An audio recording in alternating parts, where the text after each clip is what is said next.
Please welcome to the stage the fabulous Joe Glover! That's it, go on.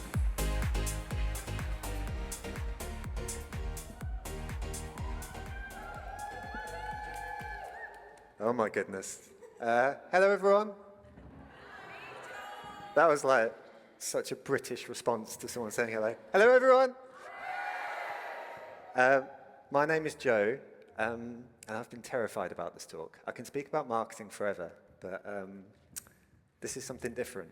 And what I've resolved to do is be perfectly imperfect, which means to say that, like, you know, I've rehearsed a little bit. I want to be respectful to everyone in the room, but I also want to speak from the heart, and so hopefully it comes through in that way today. So this is me with my daughter Annie. She is 3, and our son James, who came home 5 months ago, and my wife Jet. I'm the luckiest man alive.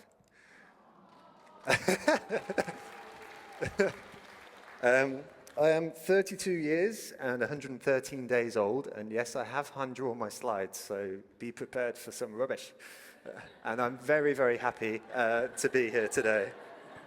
Actually, you know what, in all sincerity, you know, like, I'm fortunate enough to stand on stages in lots and lots of places, but there's so much joy in the room today, so much good feeling, and it's just been bloody brilliant. So thank you everyone as well for creating such an amazing atmosphere.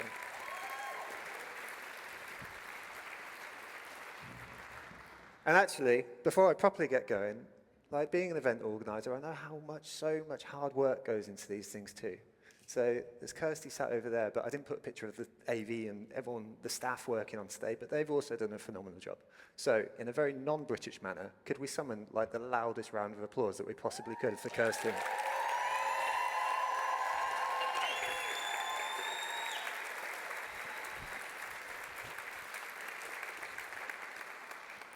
It's properly nice. Right, I'm going to start today with a story.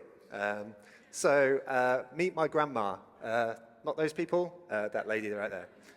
She looks super sweet, but, like, she turns the air blue around her. You have never heard a lady swear more than my grandma. It is ridiculous. Never heard a human being swear more than my grandma. Now, the thing you need to know about my grandma is that she grew up in the hills in Derbyshire. She had I asked her the other day her favorite memory. And she was like, oh, it was when I was a kid and we spent the whole day going out and we were picking raspberries and, like, there was nobody around. It was beautiful. But my grandma is also one of 12 kids, which means to say that, like, the family that I grew up in is extraordinarily large. Lots and lots and lots of people. And every Christmas, this is Santa Claus, every Christmas we would get together in Birmingham, which is where she subsequently ended up. And we'd end up in a house for a massive party with all of the family invited. And you can imagine with 12 kids, who then subsequently, like, big Catholic family, have about a bazillion children themselves. Like, this was a busy house. And like this room, it was full of joy. It was full of lovely, lovely people having a nice time, enjoying each other's company, just relaxing, shoulders down in the space with one another. It was beautiful. But I remember being a 3-year-old, 3, 4, 5, 6, 7, all the way through my childhood, and going to this party and absolutely dreading it. And it's not because I didn't love the people in the room. I sincerely did. But the smells of the food, that's supposed to be a chicken. My wife told me it looked like poo. The noise coming from all the different directions, the heat in the room, and, like, being quite small at that stage, like, just people's bums, you know, sort of like walking around. Like, it was so much. The sensory stuff was just like a mad sensory overload. And I just remember the relief of finding a quiet space, just being sat by myself, even at that age, just going, you know, a little corner, little room, and just decompressing and going again. It was nice. That was my happy place. It wasn't around the bums. It was by myself. But a funny thing happens when you start doing things like that. And I started getting statements like this. So first of all, I probably panicked my parents. So aforementioned, I've got a 3-year-old. So if my 3-year-old goes missing, I'm probably quite annoyed that she's disappeared. So I started getting questions like, where have you been? But I'd also start getting stuff like, you've missed X, Y, Z. Something happened and you didn't see it. Sometimes you'd even get questions like, were you there? And something that has carried me throughout my entire life, because I don't have a loud voice, is, sorry, what? And repeating yourself. And somehow, with those statements, it made me feel like somehow a lesser person. We sort of go in and folks are loud, they're confident, they enjoy parties and stuff like that, but that wasn't me. Now, as I grew up, 5, 6, 7, 8-year-old, I thought, this is probably going to change, right? Thought it's going to change. Note the muscles, by the way, very important in the illustration. This is probably going to change, as you get an adult, you become more confident, you feel great, and you're going to just walk into a room and say, I'm here. But actually, no. So my experience, I walked into networking events, at the beginning of my career, sort of 23, 24, and maybe instead of the food, we sort of ended up, people stood in those circular formations at networking events where you got to break your way in and then introduce yourself. You introduce yourself and you say, hi, I'm Joe, I'm the marketing manager, and then people judge you by your humanity, by your job title or your budget. Or even worse, do this one, which is like, can I sell some marketing shit to you? And the same thing with the noise, and less so with the bums, less bothered about that, but whatever it was, that experience of being a child in those spaces and then decompressing and loving that, but then finding somewhere as an adult that was going to be the case too, God, that was tough. I remember my record for attending a networking event was 4.5 minutes. So I live in Cambridge with my family, and I remember this specific event that I attended. It was in London, so I had to get basically a 2-hour train to get down to this event. So I get on the train, go down to the event. It was in a nightclub. Queue up outside.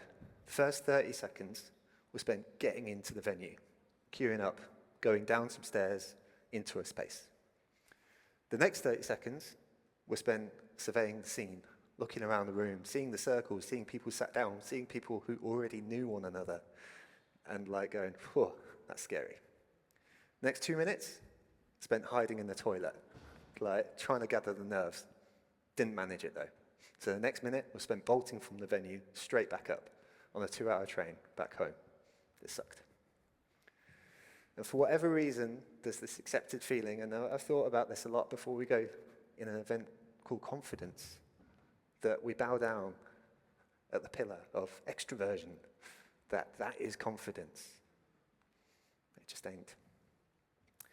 And so I guess that's why I'm here today, or as they say in French, ici, which my 116-day Duolingo streak in French will... pretty fancy, right? So I guess that's why I'm here. Because for the past 8 years, I've been building something called the Marketing Meetup, which is cool. The Marketing Meetup is a networking group, but at its core is a set of values. We speak about being positively lovely, but really what positively lovely means is about elevating one another, including everyone, so everyone that comes into the space is welcome, but also you are going to treat the other people in the space as welcome too. And fundamentally, that you value one another's humanity. It's bloody hell, we just want to have a nice time, right? It's a bit boring to value anything else. And like Arij was speaking about at the beginning, this was a passion project that started in a canteen in Cambridge. But over these past 8 years, then the Marketing Meetup's grown to be, 150 events from London to Tokyo this year. We'll speak to 50,000 people. And I get to do it in trousers I've literally worn as my pajamas before, with my dog at my feet, in a space which feels comfortable, welcoming, and just lovely. I didn't know whether to put this slide up because we're not very good in Britain at sort of being proud of our achievements too. But I've stood on stages around the world and stupid stuff like LinkedIn recognizes me and I get to meet amazing people like Kirsty and the people sat in this room and it's just a life lived well. And it feels like a life lived well on my own terms. And so this sense of going from a quiet person who's a bit unhappy about being quiet, over the past few years I've just learned to kind of accept it to let my shoulders relax and sort of feel cool with being quietly confident. And I think the thing that I've come to realize over the course of time is this statement: that confidence is not an expression of volume. Confidence is an expression of yourself. That's a version of what Kirsty lent me a long time ago. I can't credit you like 15 times in the same deck. So this was the worst slide here, by the way. Like, this is supposed to signify like a caterpillar growing into a butterfly, but bloody hell, it does not look like that.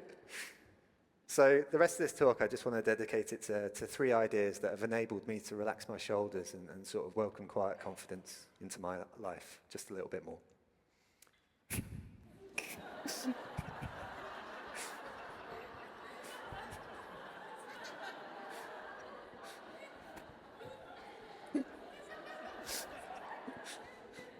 Oh, God. Well, I'm glad you got it straight away. So there is a story there, and it's not what you think.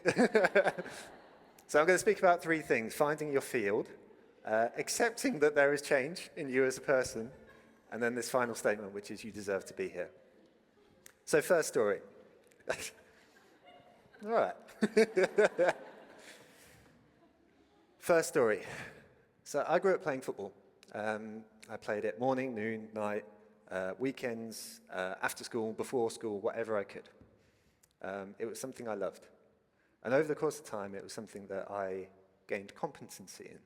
It was something I felt comfortable doing. I walked on the football pitch, and I felt like I deserved to be there, like I was comfortable, like I was happy, like I was confident. The analogy that I can draw is that in my life, where I found myself confident is also something where I felt, sort of comfortable. And so often now I think about my life as a bit of a football pitch. I've created my life as a football pitch where I can play on quite nicely. The marketing meetup is a safe environment for me to do so. I've got friendship groups who sort of support me, uplift me, feel me better, and likewise I hopefully do the same back. Now if someone asked me to play rugby, I'd be so rubbish. I'd be like absolutely terrible. And all this speaks to is sort of acknowledging your strengths. As a quietly confident person, I can not walk into a space like this and feel great. But what I can do is go on a webinar every week, and I know that I can ask great questions. I know that I can listen. I know I can try to help people, and hopefully I can make people feel better and heard, which is something that feels really important. Those are values that hopefully I bring to other people. So, my first bit of advice is find your football pitch. Today, I started, 8 years ago, I started playing football by myself. Today, I've got 50,000 friends joining me, playing in a massive football game. Right, the next slide is the one that you all laughed at. Put your phones away.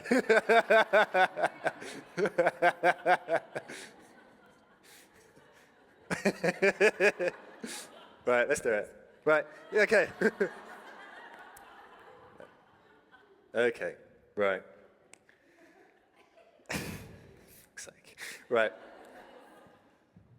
You're going to regret this now because I'm going to tell a sad story. So last year, I reached what felt like my rock bottom. And I went through a series of things which felt very much like anxiety and depression, to the point where someone else has spoken about medication here today. And I went on medication at the end of December.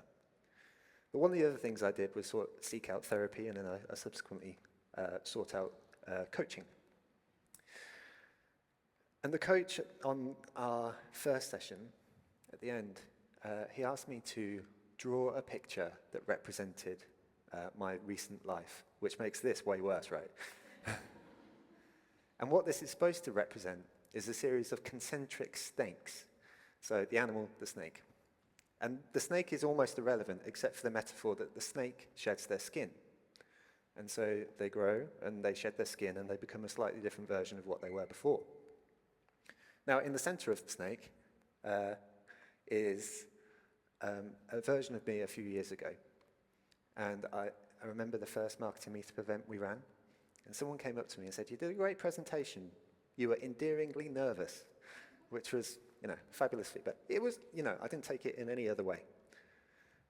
But like over the past sort of 8 years, what I've done is I've grown. Like standing on the stage like this, I feel quite comfortable. I feel quite happy. And like I wouldn't have felt like that. So in the illustration, we're on to the next snake. We're on to the next version of ourselves. And the important thing about this is that every stage of this growth, there was part of me that felt like my identity had to change, and I held on to a version of my identity way longer than I felt comfortable with it. So for example, in the middle, someone told me I was endearingly nervous. I thought my personality, my persona, was one of being an endearingly nervous person. So when, in 4 years' time, I was still presenting, and I was putting on this persona of endearingly nervous, when I felt confident, I was like, I need to move on. And so recognizing and allowing yourself those moments to go, my growth, this is cool, and I can change, and I'm allowed to change. And if someone tells me I've changed, that's actually a brilliant compliment. That's something that's really wicked. So growth, allowing yourself to grow, allowing yourself to change, and allowing yourself that sense, combining that idea with the football field to say that I will change in different situations too, and that is okay. This final story is one from a guy called David McQueen, who's a fabulous coach and well worth seeking out on LinkedIn too. We do weekly webinars at the Marketing Meetup, and quite recently we had one entitled How to Be More Courageous and Less Fearful. David speaks about this very eloquently. But there was a quote in that webinar that just hit me right in the chest. And it's 5 words, which is, you deserve to be here. As a quietly confident person, or a quietly unconfident person at different stages of my life, I've definitely felt that sense of, I don't deserve to be here, or I can't give what I need to give. 5 words actually changed my life, and actually as I've been walking around the room today, I'm very good at sitting down, then I've been just sort of replaying this in my mind, which has been a lovely, lovely thing. You deserve to be here. So, some quick takeaways.